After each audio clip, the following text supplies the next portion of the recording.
Bueno, buenas tardes. Muchas gracias por la oportunidad que nos da de hablar en este proceso.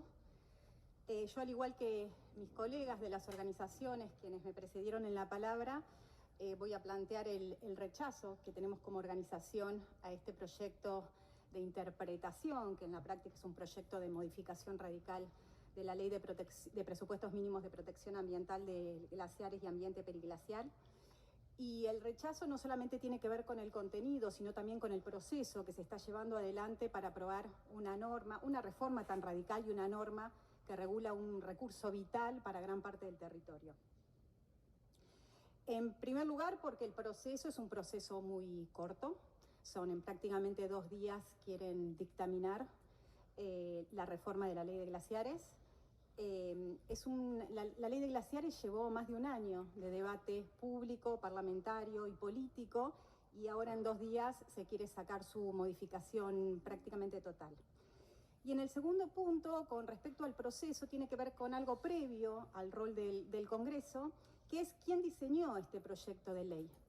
¿Quién es el autor de este proyecto de ley? Porque lo que vemos es que se pasa de una ley de protección de glaciares y ambiente periglaciar a una norma que promueve la minería en ese ambiente. Por lo tanto, lo que nosotros podemos ver, y queda claro cuando se pregunta a quién consultaron o no para el diseño de este proyecto de ley, es que hay una captura de una política pública que lleva 15 años por parte de un sector de un interés económico particular, que es el interés minero. Entonces, esto es un proyecto que está hecho para el sector minero, que ha intervenido directamente o indirectamente a través de algunos gobernadores para que este proyecto de ley sea debatido hoy acá.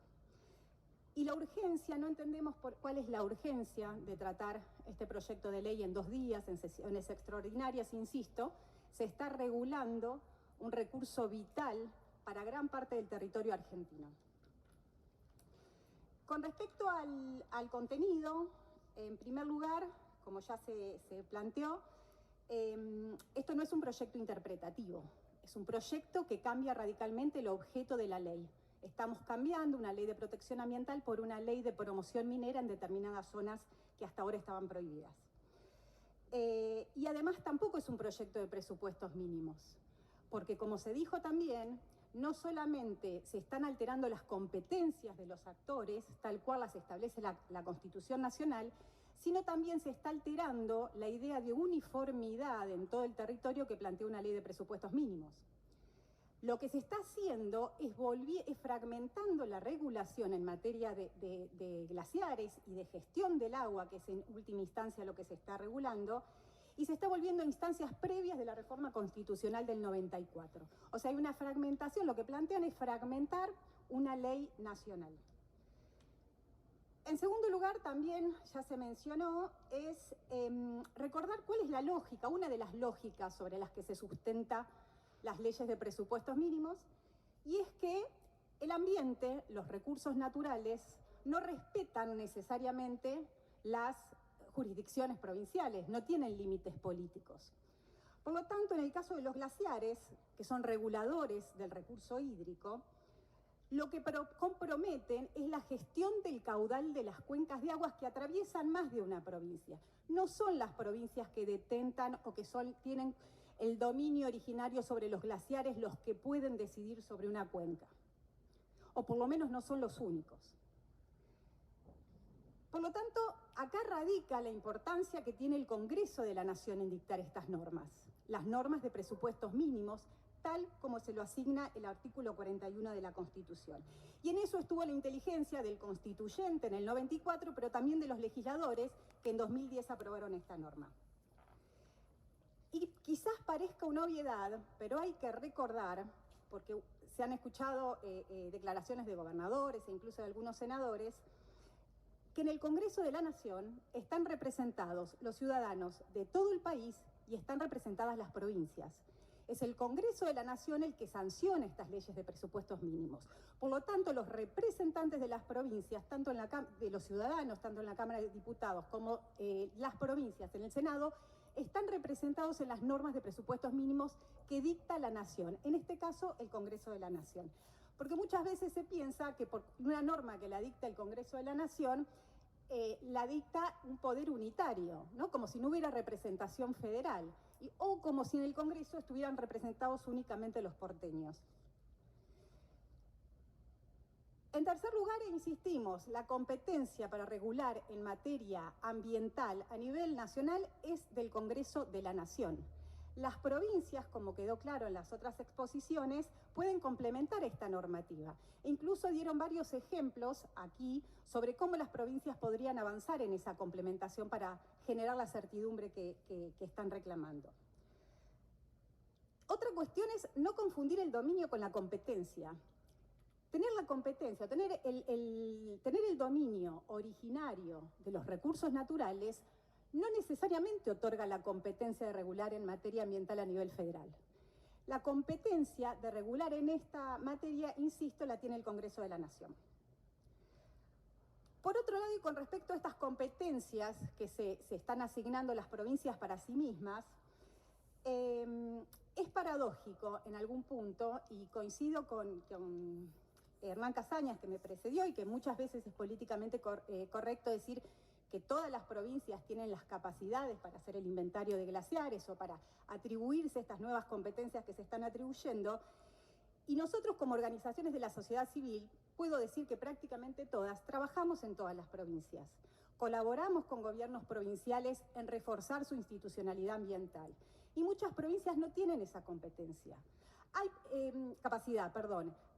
provincias que no pueden resolver aún la gestión de los residuos domiciliarios, que no pueden cerrar un basural a cielo abierto, que tienen problema en controlar los desmontes ilegales.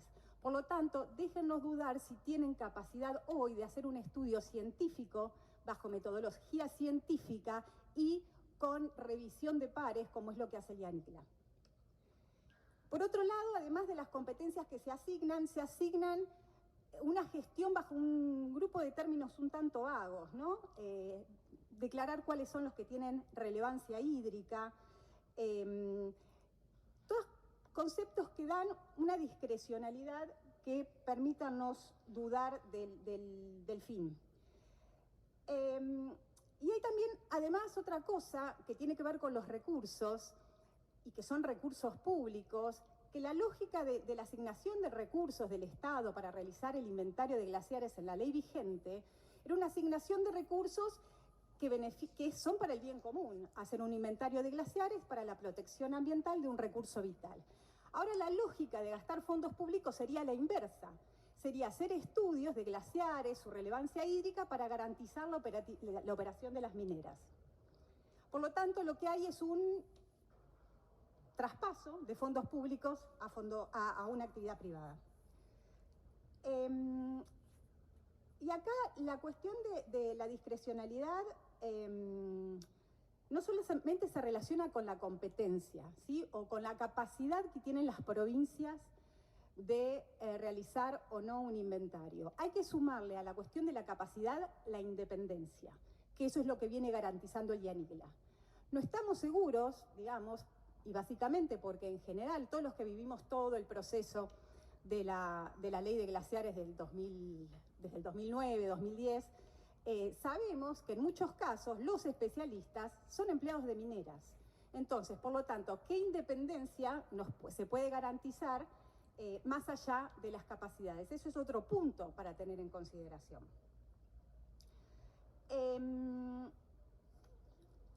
Lo que nos preocupa también, y que debería llamar la atención más allá de si se conoce del tema o no, es que genera sospecha de el por qué quieren correr al IANICLA, al instituto especializado en el que tiene los mejores científicos y técnicos de la Argentina, que tienen relevancia internacional, que son probos, que son independientes y que además hicieron el trabajo que les correspondía con recursos escasos. Desplazar a un instituto científico y tan especializado por burocracias provinciales genera una cierta sospecha. Y sobre todo también porque las provincias, muchas, tienen restricciones presupuestarias. Lo que nos puede llevar a pensar es que esos estudios, porque quien tiene la capacidad económica y quien tiene la capacidad técnica para hacer esos estudios, como bien lo demostró uno de los expositores del sector, son las mineras. Entonces, lo que no queremos pensar es que esos estudios finalmente no los hagan los estados provinciales y los terminan haciendo las mineras respondiendo a un interés particular. Por último, y para aclarar algunas cuestiones que también se dijeron con respecto al cambio climático y la necesidad de minerales. La transición energética que está impulsando el mundo es para combatir el cambio climático antropogénico. Entre otros impactos del cambio climático está el retroceso de los glaciares. Destruir glaciares para extraer minerales para la transición energética no responde a ninguna racionalidad. Al contrario, lo que se está haciendo es generando más cambio climático. Por lo tanto, si necesitamos cobre, si necesitamos litio, se tiene que buscar en otro lado, no en los glaciares. Por último, y teniendo en cuenta lo que dijeron mis colegas, teniendo en cuenta lo que acabo de exponer y teniendo en cuenta además el proceso que llevó adelante la ley de glaciares hasta 2010 y el escaso margen de tiempo que se están dando para debatir este proyecto, es que les pedimos, si pueden tener mayor responsabilidad, pensar, leer más sobre el tema, llamar a otros especialistas, convocar a otros actores relevantes y tomarse un tiempo para decidir si esto merece ser aprobado o no. Muchas gracias.